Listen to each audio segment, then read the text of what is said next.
Tuhan, kami bersyukur oleh karena kami masih boleh mempersembahkan seluruh rangkaian ibadat ini untuk Tuhan.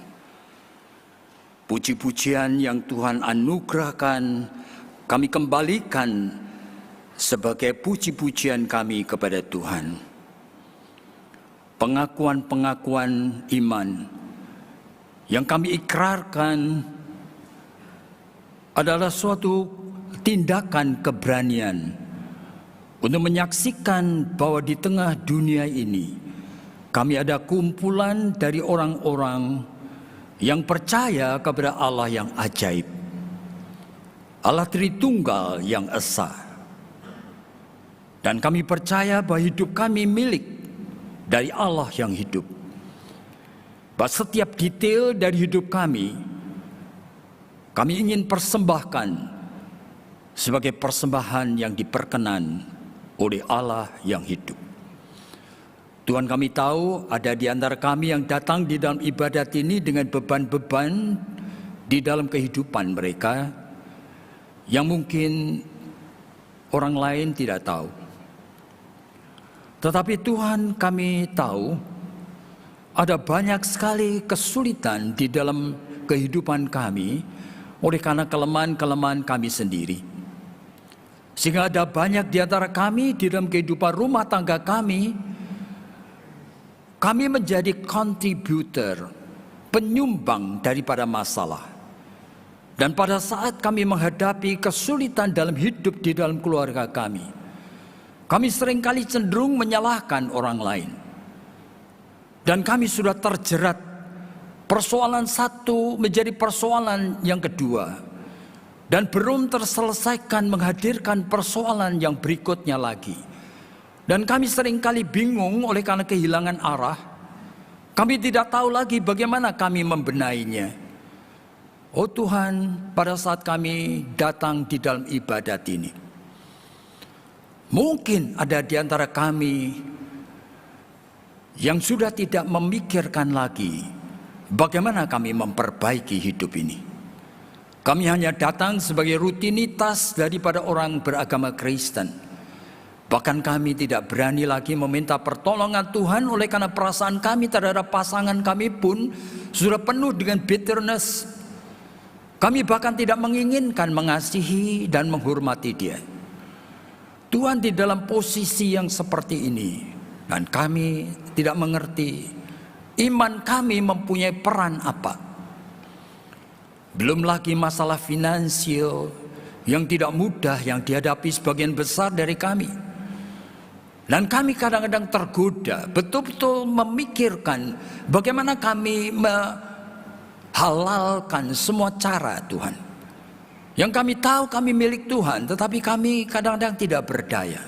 Kami sudah biasa hidup dengan standar tertentu. Dan kami tidak mau menguranginya, kami tidak mau mengubahnya. Tuhan, tolong kami. Pimpin kami supaya kami berani hidup sebagai orang yang percaya kepadamu.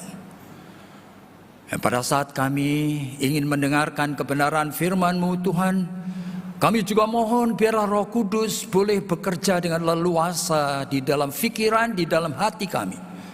Sehingga kami memiliki jiwa yang teachable, yang mau belajar, mau mendengar. Sehingga kami boleh diubahkan dan diperbarui. Tuhan, dengarkan seru sembahyang kami dan tolong kami oleh karena hanya di dalam nama Tuhan Yesus Kristus yang adalah Tuhan dan Juru Selamat kami sudah berdoa. Amin. Jadi saudara, pagi hari ini mungkin saudara tahu tema khotbah yang kita ini akan pikirkan bersama-sama dalam bahasa Inggris itu adalah Offense of Jesus. Jadi ini merupakan suatu sikap, bukan menyerang, tetapi Yesus meresponi dengan cara ofensif sebetulnya.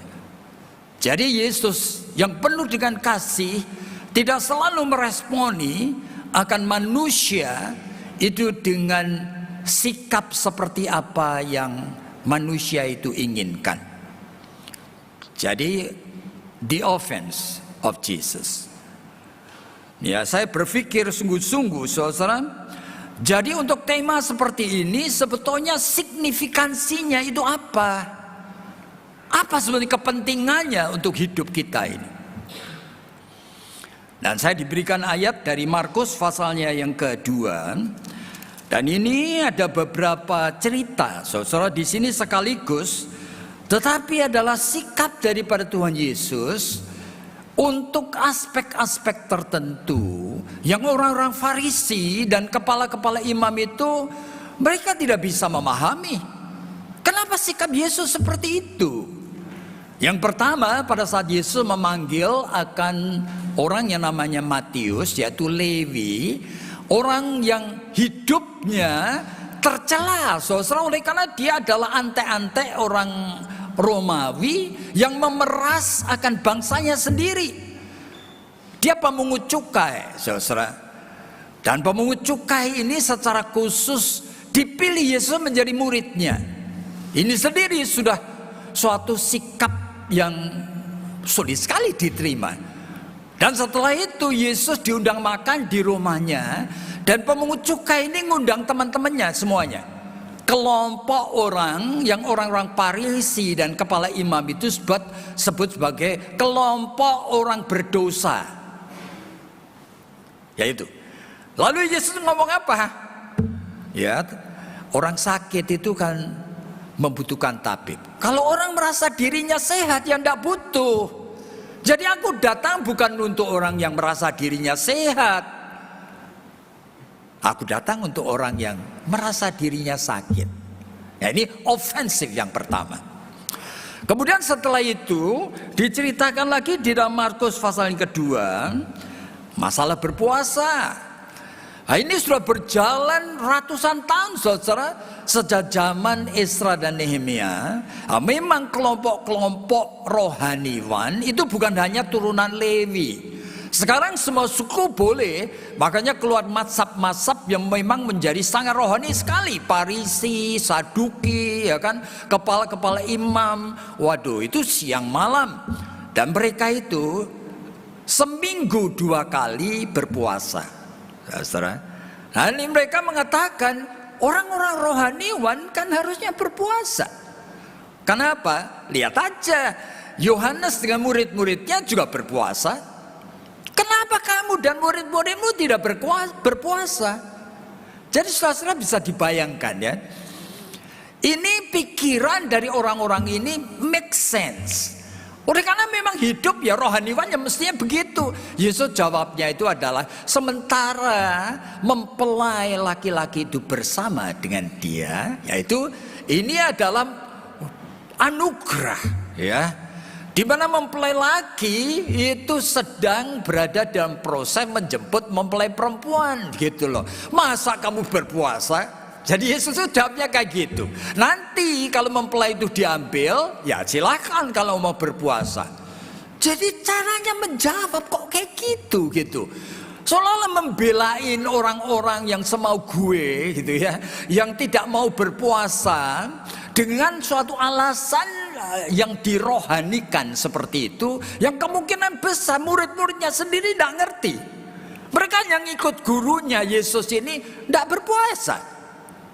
Nah, lalu setelah itu lagi dia masih mengatakan kalimat seperti ini loh. Ayatnya yang ke-21. Tidak ada orang menambal secara kain yang belum susut, berarti kain yang baru, untuk nembel akan pakaian yang bolong. Pakaian lama yang bolong itu kalau ditempel akan kain yang baru. Kain yang baru itu akan menyobek yang lama. Ya kalau dicuci itu yang baru kan kuat sekali.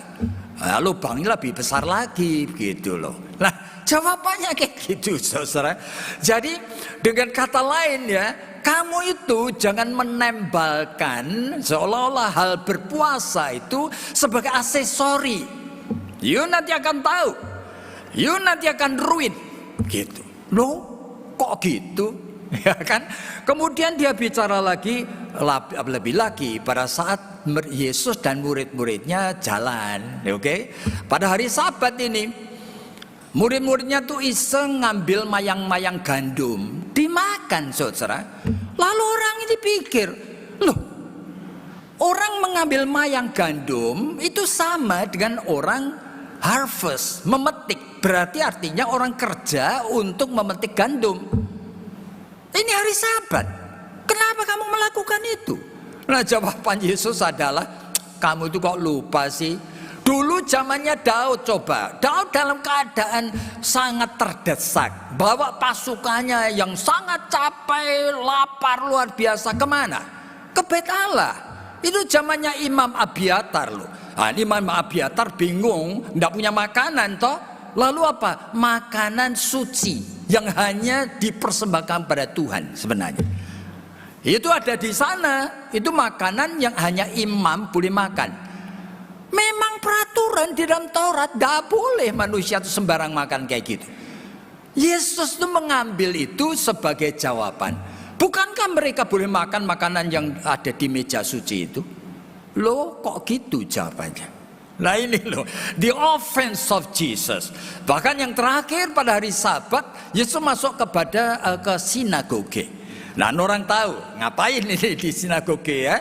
Lalu ternyata ada seorang yang stroke. Ya, stroke lalu tangannya itu tidak bisa naik gitu ya, kaku gitu ya, gini atau apa ya kan. Lalu orang-orang pada sini coba lihat Yesus ngapain. Orang ini tidak minta loh. Orang ini sudah tahunan mungkin tangannya kayak gitu, dia tidak minta disembuhkan. Sengaja Yesus menyembuhkan. Ya, ini yang terjadi. Jadi ini kalau mau diurutkan banyak sekali. Lalu meaningnya apa untuk saudara dan saya belajar sikap Yesus yang adalah anak Allah yang ofensif? Nah, saudara, saya percaya sekali, jikalau ini ada di dalam Alkitab, adalah supaya saudara kenal Yesus yang adalah Allah, yang ternyata bisa melakukan apa saja. Loh, gunanya apa? Oh, saudara, saya belum berapa lama ini ketemu seorang alumni dari sekolah saya. Sudah menjadi pendeta lebih dari 10 tahun loh. Saya iseng-iseng makan siang itu saya tanya sama dia, lu setelah menjadi pendeta begitu lama, saya mau tanya ya, hal-hal sederhana masih ingat enggak? Apa itu Pak? Saya bilang, Kisah Rasul-Rasul pasal 16 ayat 31. Dia mengatakan, percayalah kepada Yesus, kamu akan selamat, kamu dan seisi rumahmu. Saya mau tahu, kalau anggota jemaatmu nanya ini, kamu bisa jelaskan enggak? Dia bingung saja. Sederhana toh. Percayalah kepada Tuhan Yesus. Apa itu percaya? Tidak bisa dia jelaskan, saudara. Bayangin, saudara. Jadi ini hal sederhana. Kepada Tuhan Yesus. Siapa Tuhan Yesus? Apa dalam pikiranmu itu siapa dia? Bisa yuk jelaskan? Tidak bisa, saudara. Ini hal sederhana. Jadi saudara dan saya sebagai orang Kristen seringkali ngaku-ngaku kita kenal Allah yang hidup, sampai kita mengakui kenal Allah Tritunggal, kita kenal Tuhan Yesus. Betul saudara kenal? Alkitab ini ajaib sekali. Ribuan tahun tetap orang tidak kenal dia. You mau betul kenal dia? Pada suatu hari Filipus itu ngomong sama Tuhan. Kalimat seperti ini loh. Tuhan Yesus, engkau berkali-kali ngomong mengenai Bapak, Bapak, Bapak. Siapa sih Bapak? Tunjukkan Bapak itu kepadaku. Lalu Yesus jawabnya apa? Filipus, sudah begitu lama kamu bersama dengan aku dan kamu tidak ngerti.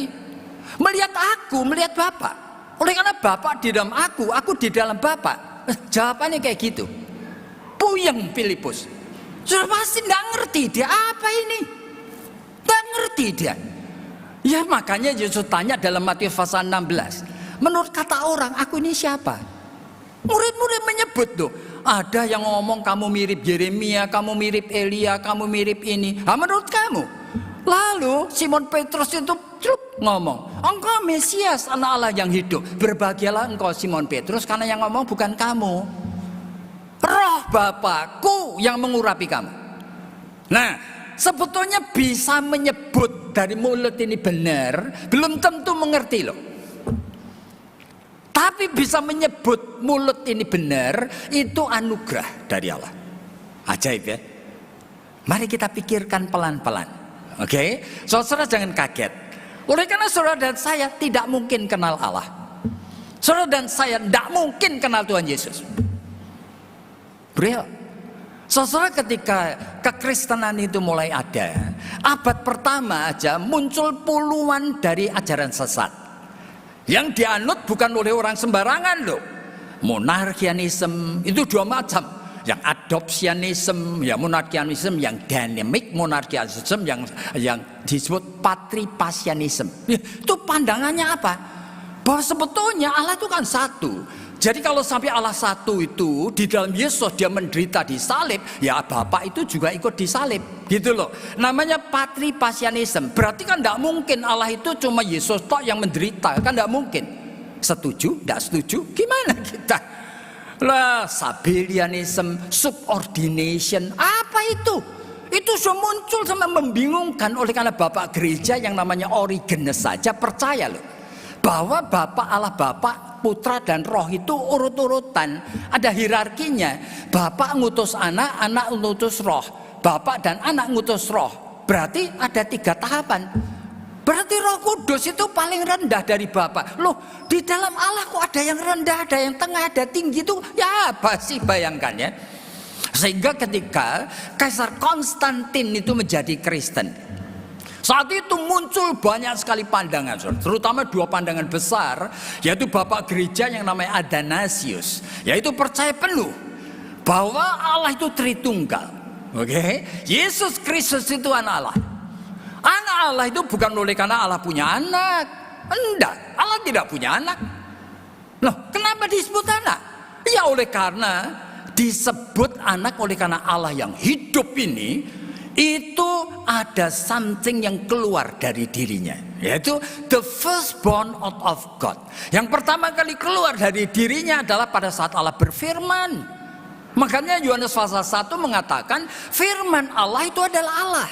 Dengan firman Allah menciptakan langit bumi dengan segala isinya. Dan firman oleh karena Allah mengasihi manusia, sekarang kuasa Allah yang dahsyat itu berinkarnasi menjadi manusia. Yuk bisa ngerti? Lah ini menjadi masalah sekarang. Jadi disebut anak Allah bukan oleh karena Allah punya anak, tetapi yang pertama kali dikeluarkan dari diri Allah pada saat Allah berfirman. Nah itulah makanya Athanasius percaya Yesus itu adalah Allah. Oke, tapi ada satu bapak gereja lain yang namanya Arius.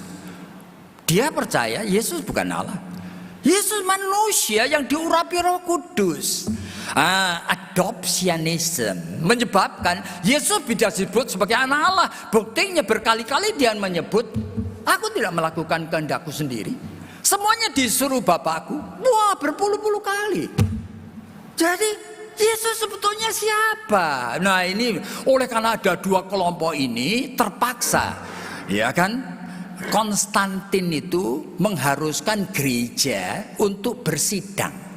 Namanya pertemuan sidang di Nisea. Nah untuk apa?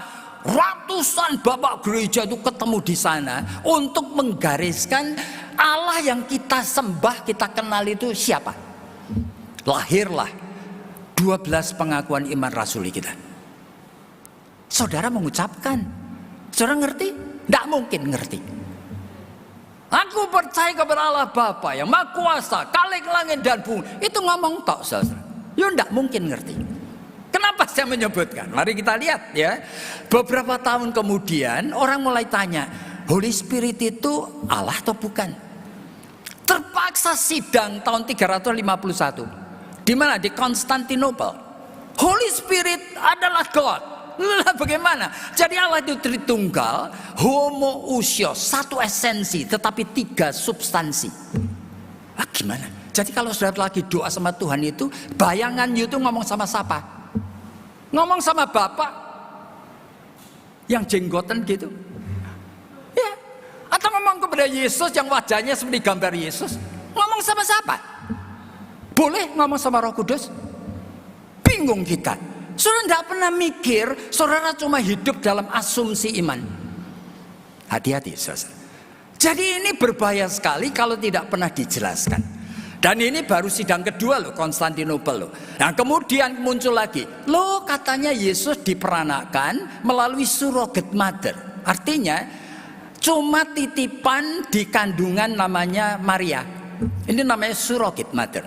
Maria kan bukan ibunya, tapi disebut ibunya. Boleh enggak kita menyebutkan dia Theotokos? Itu ibunya Allah. Lah, beberapa bapak gereja itu percaya loh, ibunya Allah. Boleh, sampai gereja Katolik sampai sekarang menyebutkan ibunya Allah.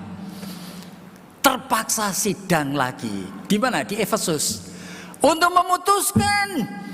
Nah, nanti beberapa tahun lagi muncul lagi pertanyaan seperti ini. Yesus itu manusia saja atau Allah saja atau double? Bagaimana kita mendefinisikan? Muncul suatu paham yang namanya monofisit. Ya, satu esensi tunggal dari Yesus itu apa? Allah tok, manusia tok, gimana? Terpaksa lagi sidang di Kalsidon. Terus sampai ratusan tahun. Hanya untuk apa? Menjelaskan siapa Allah yang kamu percayai. Bisa kita ngerti? Tidak mungkin ngerti. Jadi ini hanya merupakan upaya manusia untuk ngerti. Kita tidak mungkin ngerti. Yesaya pasal 45 menyebutkan bahwa Allah yang ajaib itu adalah Deus absconditus. Artinya Allah yang terus bersembunyi. Aneh ya. Allah yang bersembunyi. Jadi kalau sampai Allah yang incomprehensible, tidak bisa kita pahami, sekarang membuat dirinya knowable, bisa kita kenali. Gimana caranya? Oleh karena anugerahnya. Dia melahirbarukan kita. Dia memberikan grace, kasih karunia. Sehingga roh kita ini melek. Akhirnya percaya. Dalam wujud apa? Mungkin perasaan dan pikiran dan pandangan dan semua senses kita itu kita tidak paham. Tetapi kita diposisikan di dalam suatu posisi tidak bisa lari. Itu namanya iman. Di mana what is faith? Faith is inevitable phenomenon. Gejala tidak bisa kita hindari. Tahu-tahu saudara diposisikan di hadapan Allah dan saudara cuma punya satu choice. That is to worship Him. Jadi ini anugerah. Dan setelah Tuhan memberikan anugerah, kita menjadi milik Allah, kita bisa kenal Dia meskipun belum memakai pikiran otak, belum memakai pikiran perasaan. Dia tidak pernah menjadi objek yang kita bisa amati. Tidak pernah 5 senses kita bisa menyentuh-nyentuh Dia. Tidak bisa. Tapi Dia yang seperti itu, Dia mengerti. Dia memberikan dirinya menjadi manusia. 1 Yohanes pasal 1 disebutkan yang bisa dilihat, yang bisa diraba-raba. Supaya kamu itu ngerti bahwa Allah yang ajaib ini sekarang itu hadir dalam manusia Yesus Kristus yang mirip kita. Yang di dalam Ibrani pasal 4, dia bahkan dicobai dengan semua pencobaan yang manusia itu hadapi. Nah ini yang terjadi. Supaya kita ngerti. Sebetulnya dia ikut merasakan perasaan kita. Dia ikut mengalami yang kita alami. Nah inilah persoalan yang ajaib sekali, yang hanya terjadi di dalam iman Kristen, saudara. Dan Dia memberikan Roh Kudus hadir di dalam tubuh kita, sehingga dikatakan tubuhmu itu rumah roh. Oleh karena Roh Kudus itu akan menolong saudara yang sebenarnya tidak bisa punya bahan apa-apa untuk kenal Dia. Saudara itu didekat-dekatkan sama Dia. Nah antara lain Roh Kudus dengan memakai firman yang tertulis ini. Hari ini bicara mengenai the offense of God. Ternyata Yesus Kristus itu ada sifat seperti itunya. Nah, saudara ada puluhan sekali yang namanya attribute of God. Atribut yang communicable, yang kita bisa pahami. Seperti kasih Allah, ya pengampunan Allah, ya mercifulnya Allah, bisa kita pahami. Tetapi ada banyak atribut yang incommunicable, yang kita tidak mengerti apa itu. Nah kita harus hati-hati. Tapi Roh Kudus itu menolong kita melalui firman-Nya yang hari ini kita mulai tahu ini. Oh, saya boleh kenal sisi tertentu dari mosaik gambaran Allah yang punya 1001 macam warna dengan aneh sekali. Saya tidak bisa mengerti, tidak bisa menangkap yang mana dulu gitu ya. Nah sekarang mulai dengan satu aspek. yaitu Yesus yang adalah Allah itu ofensif. Lalu bagaimana kita? Modalnya Tuhan sudah kasih sekarang. Meskipun saudara tidak bisa ngerti, meskipun saudara merasa tidak fair, offense of Jesus, itu saya rasakan dia ofensif. Saya tidak terima, gitu loh. Oleh karena apa? Saya merasa bahwa ada sesuatu yang tidak fair. Boleh saudara, ternyata boleh. Cuma saudara jangan pakai modal saudara sendiri. Saudara hargai modal dari Roh Kudus yang sudah membuat saudara itu menyesuaikan diri. Nah, ini persoalannya. Oke, jadi sekarang persoalan tadi. Coba lihat ya. Tadi Yesus ngomong ini dan itu. Perasaan kita seperti yang terutama ketika Yesus membiarkan murid-muridnya itu metikin mayang gandum. Lalu Yesus mengatakan, itu zamannya itu Daud itu loh. Kan itu imam besar Abiatar juga kasih makan. Saya mengatakan boceng di Yesus ini. Nah benar. Oleh karena apa? Murid Yesus yang sebetulnya tidak lagi lapar. Tidak mungkin lagi lapar. Itu pun iseng. Lagi lewat ladang-ladang gandum, metikin gandum. Kok dibela? Ini beda sekali dengan Daud yang semua tentaranya itu sudah ngos-ngosan, sudah perang, sudah mau mati itu. Oleh karena lapar mungkin 2-3 hari tidak makan. It's different Jesus. Jadi jangan disamakan. Itu perasaan saya. Saya mengatakan tidak fair. Gitu ya. Tapi Roh Kudus itu membuat saya itu berpikir seperti ini. Kalau pikiran dan perasaan saya merasa dia tidak fair, itu adalah pikiran dan perasaan saya yang subjektif.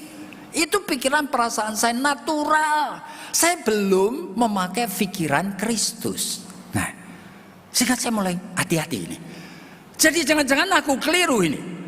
Oleh karena apa? Pikiranku justru membuat aku itu antipati terhadap Tuhan. Kalau Roh Kudus kan tidak mungkin.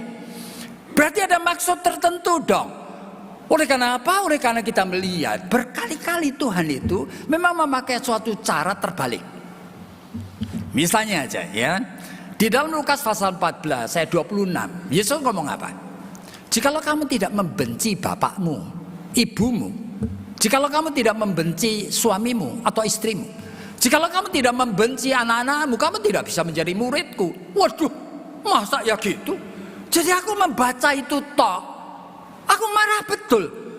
Bukankah engkau ngajarin supaya kita mengasihi semua orang, bahkan musuh, mendoakan musuh? Kenapa kamu ngajarin seperti ini? Nah, eling kita.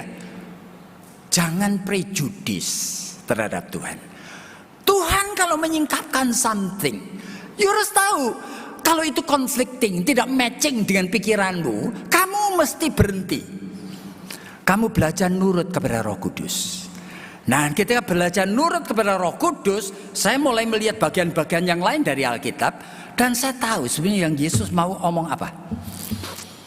Kamu mengatakan kamu mencintai bapakmu. Sehebat-hebatnya cintamu pada papamu itu, sebagus-bagusnya, kamu tidak pernah bisa membebaskan papamu dari dosa. You mau pelihara cinta kayak gitu? You katanya mencintai mamamu. Sesempurna-sempurnanya cintamu sama mamamu, tidak pernah bisa membebaskan mamamu dari dosa. Kenapa kamu pelihara terus cinta yang kayak gitu? Kamu buang. Waduh. Kamu benci cinta itu. Kamu terima cinta yang aku akan anugerahkan kepadamu, yaitu cinta kasih Allah dalam Kristus. Sehingga kamu bisa mencintai papamu dengan cinta yang bisa membebaskan dia dari dosa. Masa yo tidak mau? Baru diam kita. Oh gitu. Nah, saudara mesti hati-hati di sini. Oleh karena realitanya, Alkitab itu bukan cuma 1-2 ayat. Alkitab itu ribuan ayat.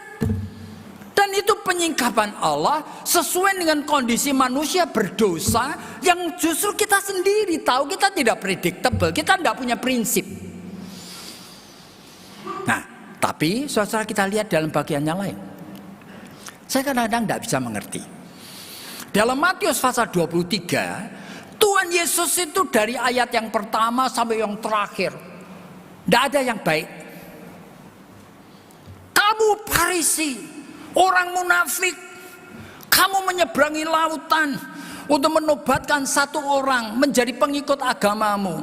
Tapi jadikan orang 2 kali lebih jahat daripada kamu yang bakal masuk neraka. Kamu orang Farisi, kamu orang munafik. Oleh karena kamu itu hanya seperti kubur yang dicat putih di luar, padahal dalamnya penuh kotoran dan tulang belulang. Kamu orang munafik yang mengakui bahwa sebetulnya itu kamu tidak seperti bapakmu yang membunuh nabi-nabi. Itu pengakuan bahwa kamu sebetulnya turunan dari pembunuh nabi. Bayangin, kamu ular beludak, kamu tidak ada satupun yang baik. Lalu kita mikir, Tuhan kok kayak gitu ya? Kok benci banget sama orang Farisi? Masa sih dari 10.000 orang Farisi tidak ada satupun yang baik? Bukankah Nikodemus itu baik sekali? Ya, dia ingin sekali belajar dari Tuhan Yesus. Bahkan di dalam Markus pasal 12 ada orang ahli Taurat dan orang Farisi itu yang tanya Yesus, Tuhan, hukum yang terutama itu apa sih? Nah, menurut kamu apa? Kasihlah Tuhan Allahmu dengan segenap hatimu, segenap akal budimu dan semuanya. Lalu kasihlah sesama manusia seperti dirimu sendiri. Lalu orang itu menjelaskan, betul-betul itu hukum yang terutama Tuhan. Bahkan mengasihi Tuhan dan sesama lebih penting daripada korban apapun juga. Yesus ngomong apa? Kamu 1 langkah lagi masuk surga. Bukankah Tuhan Yesus memuji? Ada orang-orang kayak gini loh. Kenapa Tuhan menggeneralisir semua orang Farisi itu brengsek kabeh? Nah, saya pikir-pikir, waduh, saya mulai tidak menemukan alasan itu untuk tidak menyalahkan Tuhan. Oleh karena apa? Tidak fair dia. Dan dia tidak tahu loh, bahwa kondisi hidup ini, di dalam hidup ini coba bayangkan. Orang-orang Farisi, kamu selalu suka duduk di kursi paling depan di dalam bait Allah. Saya pikir, aku jadi pendeta ini. Jadi kalau di dalam gereja, kemudian aku menjadi seorang pembicara, lalu aku tuh tahu kalau aku duduk paling depan nanti disebut seperti Farisi gitu loh. Aku duduk paling belakang. Justru aneh, saudara. Budaya hidup tuh tidak kayak gitu. Jadi duduk di paling depan tidak berarti cari muka. Oleh karena duduk di depan itu memang bagian dari budaya. Masa Yesus tidak ngerti? Ya, yang disebutkan lagi. Kamu orang Farisi, kamu munafik, selalu memakai jubah. Ada aksesori-aksesorinya. Mati aneh aku. Jadi aku hamba Tuhan. Kadang-kadang disuruh memimpin akan misalnya aja perjamuan kudus. Waduh, aku pakai blue jean aja, pakai kaos supaya apa? Supaya aku tidak munafik Farisi. Justru aneh. Oleh karena manusia butuh sebetulnya struktur dan teraturan. Kenapa semuanya dituding-tuding, semuanya jelek? Tidak fair Tuhan. Tapi Roh Kudus itu ngomong apa? Pelan-pelan nih. Yang Tuhan katakan kepada orang Farisi itu, kamu coba pikirkan dengan sungguh, apa itu kata-kata Tuhan hanya untuk orang Farisi? Saya mulai sadar untuk kita semua, saudara.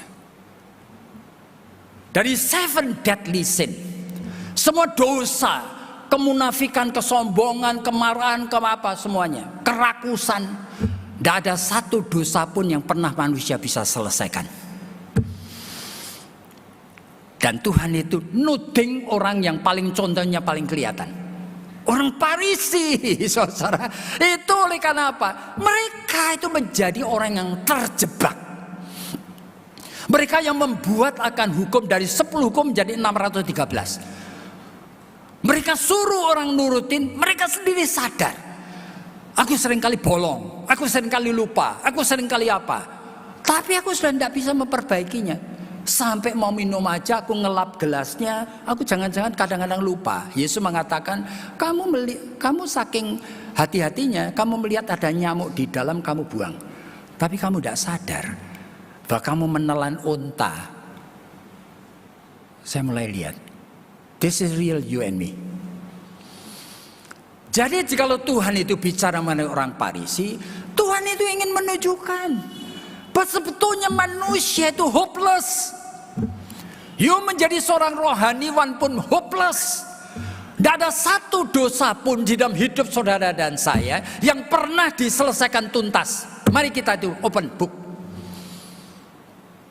Dosa kemunafikan, dosa kerakusan, dosa kemarahan, dosa kesombongan, dosa kemalasan. Tidak ada satu pun dosa dalam hidup orang percaya yang pernah diselesaikan. Nah, itu yang Yesus mau katakan. Kalau aku ngomong kepada orang Farisi, seperti ngomong kepada kita semua yang membutuhkan belas kasihan Allah. Jadi dengan suatu bagian seperti ini, saya diajar untuk mendekat kepada Tuhan. Yang mula-mula saya rasa kaget. Saya merasa dia tidak fair. Saya merasa dia itu pilih kasih. Saya merasa dia itu menggeneralisir semua orang di podoke. Tapi pelan-pelan saya mulai mengerti, Tuhan, aku seperti Farisi. Have mercy upon me. Aku tidak ngerti. Tanpa belas kasihanmu, I'm hopeless. Kemudian yang kedua, yang terakhir, ya. Pada saat kita memikirkan mengenai the offense of Jesus, saya merasakan ini adalah offense of God, yaitu Allah sendiri yang seperti itu, saudara.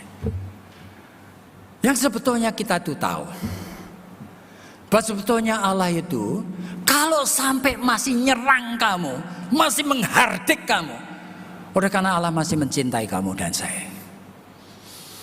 Kalau Allah sudah diam, kita lebih takut. Sementara dia masih menghardik kamu dan saya, oleh karena dia masih mengasihi kita. Dia sendiri menunjukkan dirinya itu fleksibel. Allah yang mengizinkan hukum itu terjadi, dia sendiri rela menyesuaikan diri sesuai dengan kemauan kita. Loh, maksudnya apa? Misalnya 1 Samuel pasal yang ke-8. Pada suatu hari, orang-orang tua-tua datang kepada Samuel dan ngomong kalimat seperti ini. Samuel, kamu sudah tua, anak-anakmu semuanya juga tidak ada yang baik. Loh, lalu apa? Kami minta raja. Raja? Berarti kamu menolak Tuhan sebagai raja. Kami minta raja. Seperti bangsa yang lain punya raja. Nangis Samuel. Ini teokrasi. Kerajaan imamat orang percaya. Allahnya raja. Kenapa mau diganti monarki? Semalaman Samuel menangis. Tapi Tuhan ngomong apa? Samuel, yang mereka tolak itu bukan kamu. Yang mereka tolak itu aku. Meskipun demikian, kabulkanlah permintaan mereka. Beri raja. Ajaib ya. Tuhan tahu teokrasi yang dulu sudah dirusak fondasinya itu oleh Imam Eli. Dan kemudian Samuel sendiri merusaknya. Sudah tidak mungkin ada teokrasi kayak gitu. Sekarang monarki. Dan biarlah orang-orang yang menjadi raja, bukan Saul, tapi Daud. Yang mencoba untuk menghadirkan Allah sebagai raja. Di tengah segala kelemahannya, dia menjadi man after God's own heart, God's own eyes. Dia dicintai Tuhan. Kenapa? Dia mempraktekannya teokrasi. Segala sesuatu dia nanya Tuhan, nanya imam. Iya. Salomo fail. Rehabeam lebih fail lagi. Tapi anaknya Yosafat berhasil lagi. Diserang oleh 3 raja besar. Yosafat tanya Nabi, Tuhan aku tidak berdaya. Oke. Kumpulkan di lembah pujian. Yosafat itu apa? Menghadapi tentara yang dahsyat itu, menyanyi, saudara, memuji-muji Tuhan di lembah pujian. Dan Tuhan yang menghancurkan semua musuhnya. Itu adalah orang yang mengembalikan lagi kepada teokrasi. Nanti Yoas gagal juga. Nanti Yosia berhasil. Hizkia berhasil juga sampai matinya. Asa berhasil begitu lama, pada akhirnya gagal. Usia 52 tahun berhasil. Pada akhir hidupnya gagal juga. Jadi rentetan raja, ada 4-5 orang yang berhasil mengembalikan akan teokrasi Allah meskipun tidak kelihatan. Jadi Tuhan mengizinkan supaya kamu tahu bahwa sebetulnya hanya orang beriman yang bisa mengerti kehendakku, yang bisa menyesuaikan dengan diriku. Oleh karena Tuhan adalah Allah yang kadang-kadang itu lenient. Dia tidak menuntut aja, kadang-kadang lenient sekali. Ketika orang tanya, Tuhan, sesama manusia itu siapa sih? Nah, lalu Tuhan kasih cerita Samaria yang baik hati. Lalu tanya kepada orang Farisi yang nanya itu, ya menurut kamu siapa sesamamu manusia? Orang Farisi itu jawab, ya orang yang menolong orang yang kesusahan. Lakukanlah itu. Tuhan tidak marah loh. Kamu sendiri yang menemukan, lakukanlah itu. Orang Farisi membawa akan orang perempuan yang berzina sesuai dengan hukum Musa Tuhan. Orang yang ketahuan berzina timpukin batu sampai mati. Jawaban Yesus apa? Dia tidak menghardik. Kamu munafik. Enggak. Dia nulis di tanah. Lalu ngomong, siapa yang merasa dirinya tidak berdosa? Ayo ambil batu, lempar orangnya. Tidak ada yang berani. Semuanya pergi. Tuhan itu berbelas kasihan, saudara. Dia mengerti akan fragility kita. Bahkan kita orang beriman. Sehingga di dalam segala sesuatu dia mencoba menyesuaikan diri. Ya, mengerti perasaan pergumulan sama seperti yang Mazmur 139 itu katakan, Tuhan, Engkau tahu di mana aku berdiri, aku duduk. Bahkan sebetulnya sebelum pikiranku aku kembangkan, sebelum omonganku ku ucapkan, Engkau sudah tahu segala. Selidikilah aku, kenalilah aku. Di mana aku berjalan serong. Jadi untuk apa kita belajar mengenai offense of Jesus? Supaya kita mengerti dari mosaik, mungkin ribuan aspek Allah yang tidak mungkin kita kenal. Kita cuma tangkap. Roh Kudus menuntun kita untuk belajar memahaminya. Dan saya harap saudara-saudara merasakan tuntunan Roh Kudus pagi ini. Untuk tidak lagi punya prejudis terhadap Tuhan Yesus. Dan kita itu menyesuaikan diri dengan Dia. Tuhan, Engkau mengerti perasaanku, mengerti pikiranku yang wrong, mengerti akan prejudisku ini. Dan Engkau masih mengulurkan tangan-Mu. Come to me. Dan kita adalah kumpulan orang yang mendapat anugerah yang ajaib ini. Berbahagialah orang yang masih mempunyai kepekaan di dalam rohaninya. Dan bersyukur, ajaiblah Tuhan. Dan aku ini boleh menjadi anak-anaknya. Tuhan terima kasih. Mari kita tunduk kepala dan kita berdoa. Tuhan terima kasih. Kami tahu kami tidak berlayak. Kami tidak berbeda daripada orang-orang Farisi yang patut Engkau marahin. Engkau hardik. Engkau ucapkan celaka. Oleh karena kami tidak pernah berhasil di dalam kehidupan kami untuk menjadi lebih baik. Tetapi Engkau tidak jemu-jemunya terus mengulurkan tangan kepada kami. Dan kami ingin menyambutnya. Tuhan terima kasih, berkati jemaat ini. Bila kami pulang dengan penuh sukacita dan pengucapan syukur.